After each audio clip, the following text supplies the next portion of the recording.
As we mark 25 years of the Beijing Women's Conference and 20 years of the United Nations Security Council Resolution 1325 on women, peace and security, it is time for us to reflect and introspect on the true meaning of peace.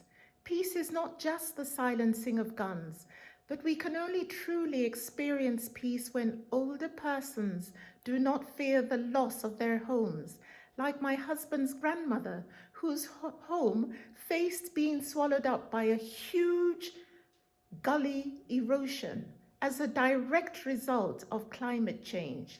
True peace is when widows of all ages, elderly widows, conflict widows, child widows, widows of pandemics, enjoy the necessary protections. True peace is when older persons in care homes are not abandoned and we can return to intergenerational visits within families without fear of grandchildren infecting grandparents with the COVID-19 virus. The exponential rise in domestic violence during the COVID-19 pandemic has shone a spotlight on how unsafe our homes are.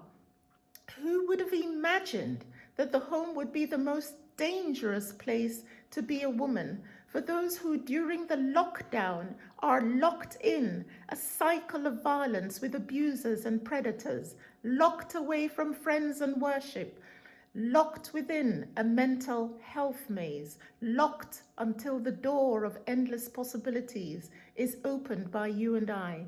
To address the intersections of domestic violence, COVID-19 and climate change, what we need is a whole of government and a whole of community approach.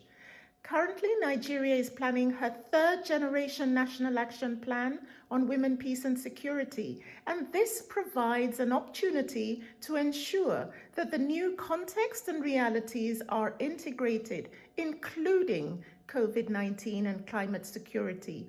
Now is the time for global systems change, incorporating proven interventions, including legal reform, training and accountability for responders, provision of core package of services for survivors, prevention education that will include youth movements and engaging men and boys to help facilitate change for future generations.